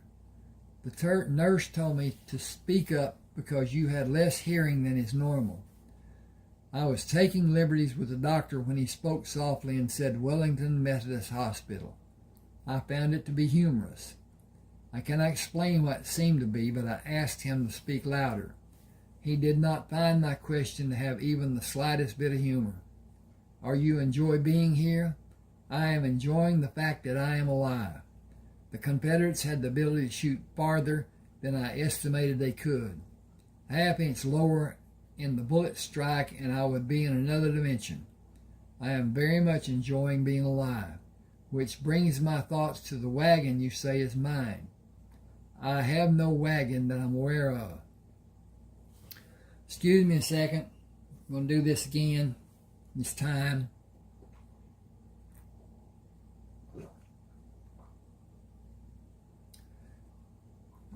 Okay, then the man speaking.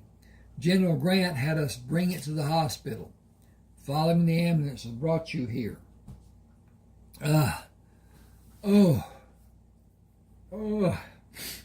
You were out 3 days before you were brought here.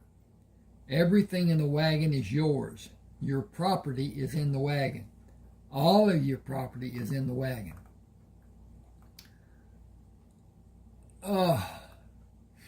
That is a surprise. I have no recollection of having property. I don't know. No one is allowed in the wagon. We have written orders from General Grant to protect it with our lives.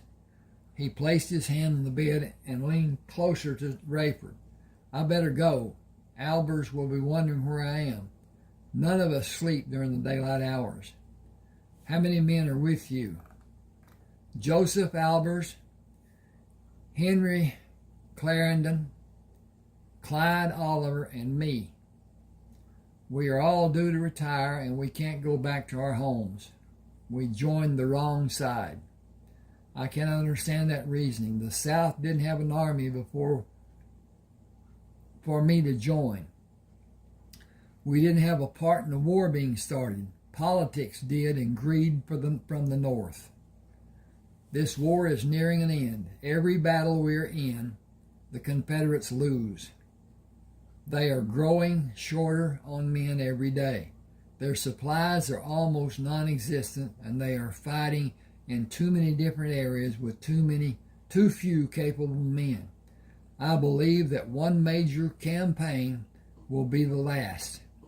But even the Confederate leaders are not sure how they can pull men away from those concentrated areas to mass the number of men needed to mount an attack that might allow them even a small chance of a victory. If I am right in my estimations, the loss of men in the big... I'm getting gooky here. The loss of men in the big battles will decimate the number of fighting men in the different areas they are holding, and all of the Confederate army will be lost. Battle by inevitable battle and peace by inevitable peace. That won't help us. We are from Mississippi and Alabama. That does pose a problem. I plan to get clothes that do not scream out to anyone that I was a Union soldier, and I will take nothing with me that has a identifying mark of the Army, and go to West Texas for the rest of the summer and take cattle to Matagorda Bay and stay in South Texas for the winter. Next spring, I'll plan to go to land I inherited in northeast Texas. I joined the Army when there was only one Army. I have no affiliation with either the Union or the Confederate Army. I am useless as a soldier in my present condition. I fought so long that I feel when the prompting rears its ugly head, I will be ready to fight, and that state will exist the rest of my life. Just as soon as I can stand to get to the fight and be able to identify my adversary or his location should sight be limited. You may need help doing all that you want to do, and we have nowhere to go. If we can get the same style clothes and wagon, will you allow us to go with you? I have no ready answer because I have no idea when I'll be released. When I leave, I will be happy to have your company. We will need to agree on certain conditions, but we cannot cross that bridge until we come to it. Everything is too uncertain for me at this time. I am hopeful that tomorrow will close out the old life I had and bring a beginning for my new life. I will be happy to roll you around a wheelchair when you need me or one of us. I'll come back to see you tomorrow. Thanks for coming. My curiosity is running away with me. I want to know what is in the wagon. I have a key. I don't have any idea what it fits. I was told to give it to you and you would know. I have no recollection of what a key might fit. That may not be the case once I am up and able to move around. I know I'll enjoy being in the sunlight, but I have no idea about when that may happen. Excuse me just a second. And, okay. All right, here's a break. Nurse Stanfield spooned a serving of scrambled eggs into Rayford's mouth. Breakfast will be your only meal before the sutures are done late this afternoon. Dr. McKitchney will anesthetize the areas and use forceps to pull the two edges together and suture them. You can have food after the sutures are placed if you want. You may delay eating if you feel nauseous. I do not think I will feel anything except relief that I will be able to move my head. That may not be possible. Dr. McKechnie will decide if that will be allowed. You have not shown any progress. What progress should I have shown? I am completely immobile. Your speech is the same. You have not asked questions about anything. You have not asked for anything. I am a soldier. I have been for the greater part of my life. Soldiers wait for orders. We never ask questions. I am anticipating getting out of this bed. When is the only question I have. Dr. McKechnie may not allow it today. If he does or if he does not, I will comply. Finish the rest of the eggs. I had all I want, thank you. Rayford heard footsteps in the hall. They stopped at the open door. I'm Clyde Oliver, sir. Will you be able to visit for a few minutes, sir? If you dispense with the title of sir, please. I am a patient, not an officer. No, sir, can't do that, sir. Come in and pull up a chair. I can do nothing more than what you have seen me do, but I am cognizant of my surroundings. I am fluent in the English language, and I can still have a fairly decent conversation. From your eloquent rejection of my request, I will hazard a guess that you are one of the men attached to the detail of men guarding my wagon and my possessions. I heard Nurse Stanfield leave the room. Will you obey an order? I must, sir. Come around the bed on my right side. I am only able to look up, but I can hear your footsteps. Are you about 5'9"? Do you weigh about 185? You have not seen me. How can you know those things, sir? I heard you walking in the hall. Your strides indicate your height, and the heaviness of your footsteps is an indication of your weight. You are from either Alabama or Mississippi, and I would guess you have black hair with a thickening of gray. Can you see how the restraints on my wrist is tied? The restraint, not the restraint. Yes, sir. I will not order you to untie the restraints. I will ask you to do it in the one on my left wrist. Neither of them are necessary. Clyde loosened the restraint and finished freeing Rayford's right wrist, then moved around the bed and loosened the restraints from his left wrist. Rayford held his hands up to see them. I have wondered about the extent of my lack of ability to identify an object closer than the ceiling. I can see my hand perfectly. My near vision is obscure as I cannot distinguish the ceiling. My far vision is not affected because I can clearly see my arms and hands. I have not been restricted in movement for reasons that elude me. Back up. I have been restricted in movement for reasons that elude me. I believe it is for the convenience of the nurses. I have no intention of doing anything to my head or the bandage on my head. They have an unwarranted fear that I might. Do you have a revolver with you? Yes, sir. Is it a 5-shot Colt? It is, sir. May I have it? Where do you want it, sir? Under the lowest pillow on my right side with the butt away from my head. I will not be treated like a criminal after the sutures are sewn in my scalp this afternoon. If I feel the need, I will leave this hospital and go to the wagon. The concern I have is that I may not be able to walk normally due to the possible problems with balance. We are supposed to report any wish you have to General Grant. I do not believe that will be necessary. The threat to do it might be needed. How far are we from the camp? Less than 15 minutes by horseback, sir. We could have dinner with General Grant if you will join me. I don't think a sergeant qualifies to have dinner with the general. Not like a captain does. It is lieutenant, sergeant. I am a lieutenant. You are a captain, sir. When did I become a captain? I only know the orders we have to serve and protect Captain Rayford Coleman and your possessions, sir. Will you please place the restraints on my wrists? Do you want them tied loose or tight? I am truly ambivalent about that because I do not want them. I suppose loose will be sufficient. I can hide the excess under my arms. I suppose being controlled. I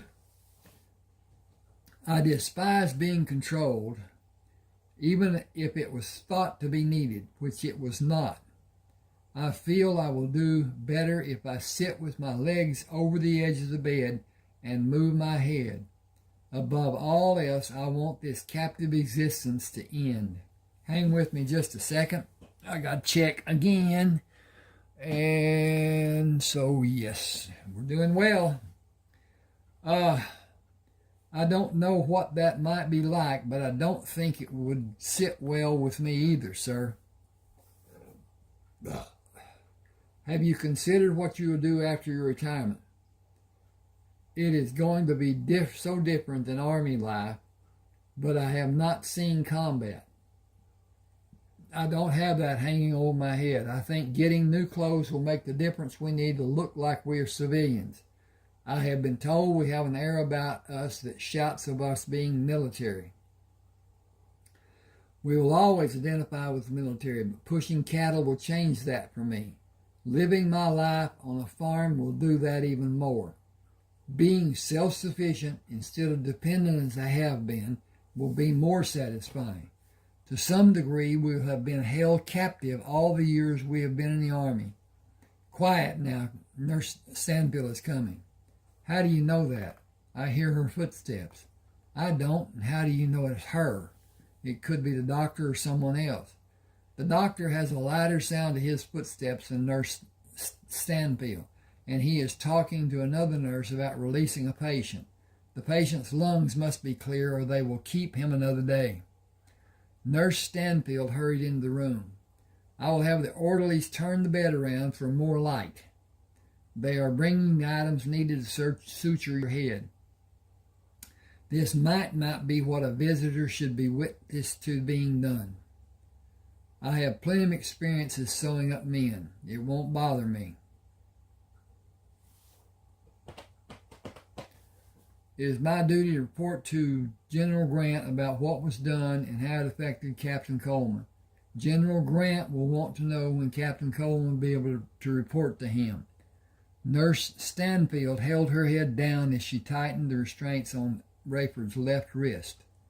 She stepped back when the orderlies pushed the cabinet on wheels into the room and turned the bed around to have light from the doorway. She tightened the restraints on Rayford's right wrist. Dr. McKitchney will be here in a few minutes, and this procedure will not take long. You can tell General Grant that Captain Coleman will be able to report to him when he's able to walk unassisted. He should have a conveyance of convenience rather than be jostled riding a horse. Captain Coleman is not well, but his stay with us is being paid by the United States government. He may be transported to another location when it is needed after another night has passed. Dr. McKitchney instructed the hospital orderlies to bring the cabinet into the hallway and push the bed closer to the opening of the door. I have a chair to sit in while I do the sutures. At times you may feel pressure and tugs as the orderlies assist in moving your scalp to be sutured. You should not feel any degree of pain. I am ready, no matter how much pain I may need to endure. Proceed, please, doctor. Oh, okay. I need to change this just a second. I'll be P-L-E-A-S-E.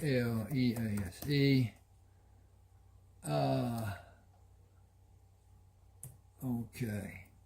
That's more better-ish. And then click this button, and click this button, and click this button, and click this button, and be done. I saved it. My eyesight is not what it should be. I'm getting a little double vision here. I don't know why, but at any rate, maybe that my blood sugar has gone down. I need some sugar to replace. Bye-bye. I'll take care of that in a few minutes. At any rate, he watched. Okay. Rayford felt pressure as the orderly pushed the forceps against the pieces of cloth covering both sides of the wound and pulled the handles to close the gap between the skin edges.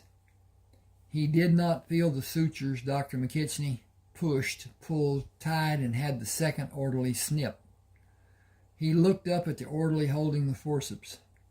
Slowly take away the pressure you are exerting. Watch to see if the edges come apart. If that happens, pull the edges back together. He watched as the orderly slowly continued. Just like you are doing, continue slowly. The sutures are holding. You can release the forceps. That is a masterful job. Well done, everybody, especially you, Captain Coleman. I will apply ointment and a bandage. You are free to do as you like when that is done. Do be careful and do not be blindly optimistic. You may have sensory perception disorientation. Do you mean I may have double vision and vertigo and other maladies? In a nutshell, yes. But I have the freedom to move my head within reason. Whoa. Okay, if I can mind the cursor here, this should have a question mark there that is not there, but is now there. Okay. I will caution you to be patient. I am sure you will not. I will finish in a few seconds, and we will assist you in one activity of sitting up with your legs extended over the edge of the bed, with the calves of your legs against the edge of the bed.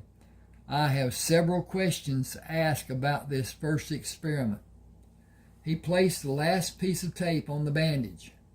Move the bed back against the wall and we will proceed.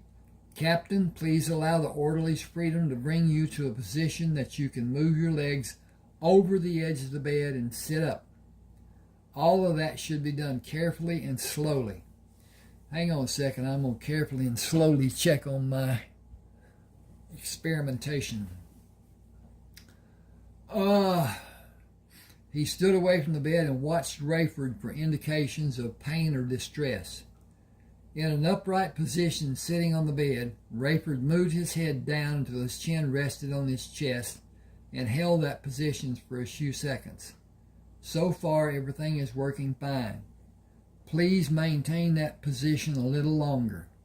How is your vision? My far vision is normal. Near vision has not returned to normal, but I believe it has improved slightly.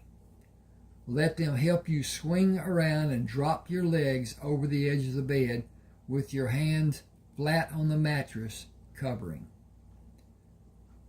When Rayford sat on the bed as the doctor instructed, he turned his head to look at Clyde. I am happy to see you, Sergeant. Dr. McKitchney interrupted. You are exactly as you should be. That is an excellent first step in your therapy for now. Hold that position and move your head slowly in every position you desire. Rayford looked at Nurse Stanfield, Dr. McKitchney, both the orderlies, and Clyde. Thanks to each of you for being here for this glorious day. My life came within a thread breadth of being ended, and now it has started over. All because a soccer helmet with layers of leather laid over and over and over that deflected a bullet intended to end my life. Is it possible for me to finally stand on my feet? Can I have that sign of progress? Are you feeling normal? Yes. Your stamina may be less than you imagine. Your muscles may have atrophied and a lack of balance may not be detectable from your present position. You will require physical assistance and a wheelchair. I very much want to be in the light of the sun. That will make me extremely happy. Let the orderly stand beside you and help if it is needed. Talk to them and listen to them. You can go outside by using a wheelchair. Do not attempt to stand or walk. I need your promise. I will glory in being outside, and I will act as a sane person should. I promise to remain seated in the wheelchair today. Tomorrow will be another day with its own promises. Gentlemen, if you will. Slippers first, but not slipping. It will be a blessing if you have the slippers and do not have a means to slip today or tomorrow. The thickness of the bone in your skull was diminished, but not to the point of being weak. just weaker than normal. It is difficult for me to predict if it will be repaired by your body or remain in its present state. You do not appear to have suffered physically more than superficially. When the evacuations of foreign objects in your body are accomplished and you feel stronger, you will have my release to join the activities ordered by the Army, particularly General Grant. He has been persistently insistent with messages. He is not a man to be taken lightly. What were the messages? He is concerned that you are not being properly guarded and so many other concerns, but no demands.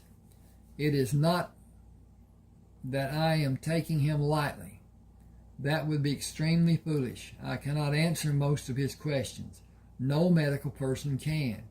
You have special needs, and a book with instructions telling how your case should be properly administered does not exist in my world.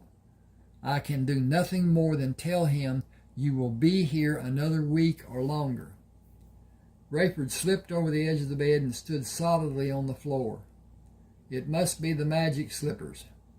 I am up and perfectly balanced. Can I get a ride into the great outdoors? Sergeant Oliver left with the hospital orderlies. I'll bring the wheelchair, sir. I can do nothing more than wait for you, Sergeant. I am ordered to refrain from strenuous efforts of questionable nature or duration. Dr. McKitchney pushed the bed against the wall and pulled it back. You could open the window to experience the greater outdoors. That act would break one of my cardinal rules. I never stand in front of an open window. Why do you have that rule? Sergeant Oliver's bringing the wheelchair. I know, I heard you tell him to bring it. He is nearing the door with the wheelchair. You have no way to know what that because you have been looking at me. You could not see a shadow or a reflection of light. I heard the wheel noises. I hear them as he is approaching the door. Sergeant Oliver turned to bring the wheelchair through the doorway. Here is your new ride, sir. It is remarkable that you're able to hear the sounds made by the wheels of the chair, Captain. Your hearing is exceptional. Can I get a deck of playing cards? I will try to find one for you. Do you want the deck today or tomorrow? When it is possible. I will send an orderly. General Grant will question the purchase. He will understand. He has been such a stickler about every change. I wonder about his understanding. I seriously doubt that he had an interest, probably an aide attempting to seem relevant. Then my concern is not needed. General Grant deals with major problems. He must make decisions without pertinent information to guide him through the process. I doubt that he sent even one message concerning my physical being or welfare. Would an aide sign General Grant's name? It would be a major offense if it was done. Every message has his signature on it. He wants you to be in complete control of your facilities when you return to duty. Excuse me.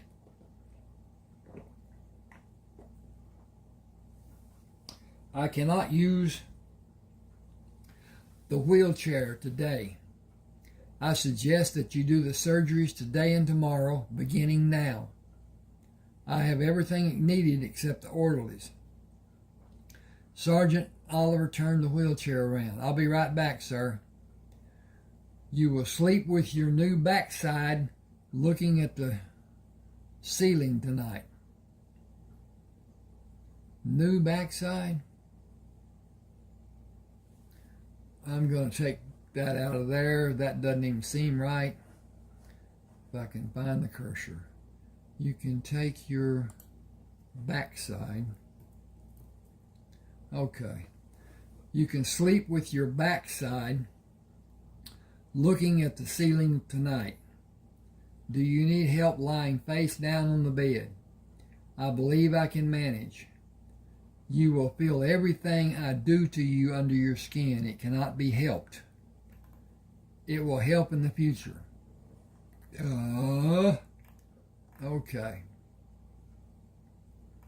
It will help in the future. That is the promise I will concentrate on while you are working on me. Fast actions will suit me best. I will make the incisions as small as possible. It will break the skin. It will be painful each time. Extracting the object and suturing the incisions will be prolonged pain. Tell me when you're ready. Tell me when you are each time you're ready to do it. I will be ready. This should require 4 incisions today and 3 tomorrow. Will you do 7 today? I will sleep on my side if that is done. You will not be able to sleep on your left side if I do the 7 needed surgeries. I can do these 4 with you as you are and do the 3 with you on your right side. Do you want something to bite? I will get through if you will tell me what you're about to do. Prepare yourself. I am beginning the first of the 4 incisions. They should not produce a great amount of bleeding. Rayford did not move and remained silent while the cutting, probing, medicating, and the scissor snips of the final sutures. You did remarkably well. Can you roll over on your stomach and to your right side to allow the last 3 to be done? I will not make the incisions near or on the old scars, but over the objects. The deeper one is less than an inch under the skin and in the muscle. It will cause you the greatest pain. Rayford moved to be on his right side. Sergeant, I need to have a message taken to General Grant, telling him I will come to his tent early tomorrow morning. Dr. McKechnie nervously waves his hand. I cannot condone your traveling for 3 days. I am sutured and bandaged. We are waging war, Doctor. I am needed. I would go now if I could be there before evening comes. General Grant will leave this area the day after tomorrow for a campaign in the South. You will not be released to go with him. That leaves as my only prerogative to see him before he leaves. Okay, this is coming up on chapter 3. I'm going to end here and ask that you please subscribe, hit the like button, share if you will to people who like to read, and there's a fourth. Whatever. At any rate, if you want a book, send me an email at that address telling me what you want and we'll get together. All right, thank you for being with me. Do subscribe and like. That is so important. Thanks now. Ugh.